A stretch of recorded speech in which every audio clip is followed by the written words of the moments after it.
بسم الله الرحمن الرحیم. السلام علیکم ډاکټر صاحبانو. نن موږ خبرې کوو هیموریج باندې یا برین هیموریج باندې.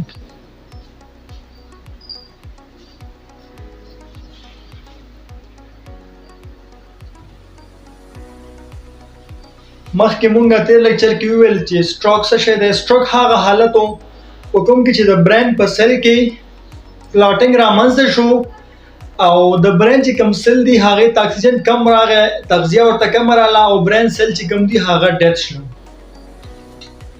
نن موږ برین هیموریج باندې خبرې کوو ډاکټر صاحبانو. برین هیموریج هغه کنډیشن دی چې په کوم کې د برین کې چې کوم ویسل دی بلډ په کوم کې چې وینا ګرځي راګرځي د مغزو چې کوم سیل دی هغه ته تغذیه ورکوي، نیوټریشن اکسیجن ورکوي.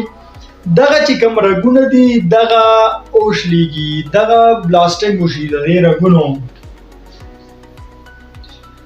وین لیکیج رامنځته شي. دغه کنډیشن ته مونږه هیموریج وایو. دغه چې کوم رګونه دي دا شکیږي او دینه وینا بلیډینګ رامنځته کیږي په مغزو کې. دغه کنډیشن ته مونږه برین هیموریج وایو ډاکټر صاحبانو. او د دې هم کلینیکل چې کوم علایم دي هغه هم ډیر زیات دي. په دې کې زیاتره ناروغانو ایکسپایر کیږي، ځینې پکې کوما ته ځي، ځینې پکې پیرالایسس رامنځته کیږي، ډایفلجیا شو، داسې نور ډیر علایم دي ډاکټر صاحبانو. هم غټ کاز دی چې دی هغه هم دا دی چې ایچ ټي ان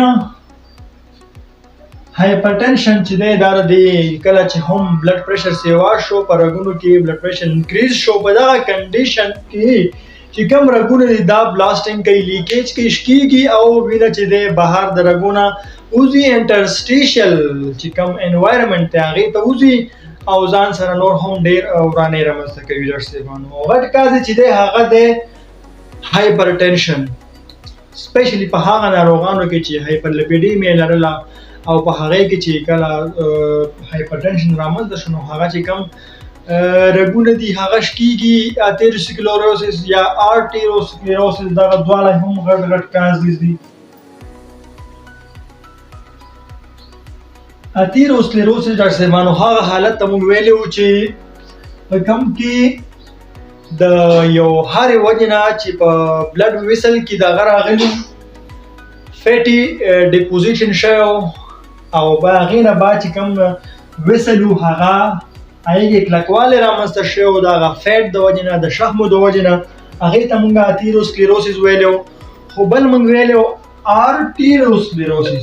آرټیروسکلروسس دا هغه کنډیشن و چې په ایجډ خلکو کې د شپېتو نه بره چې کوم خلک دي 50 نه بره د هغې رګونه د عمر سره سره یو سخوالی پکې رامنځته کېږي. د هغې په رګونو کې هغه صرف په آرټریز کې رامنځته کېږي، هغې ته موږ آرټیروسکلروسس ویلو.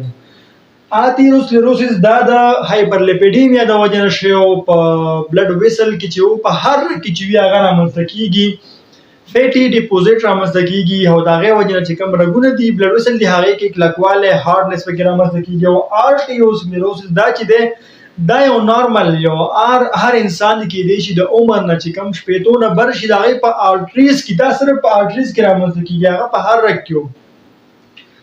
آرټیروسکلروسس په اوریج خلکو کې په آرټري کې صرف هارډنس کلکوالی رامنځته کېږي او دغه کنډیشن هم کولی شي چې سټروک رامنځته کړي، هیموریج رامنځته کړي.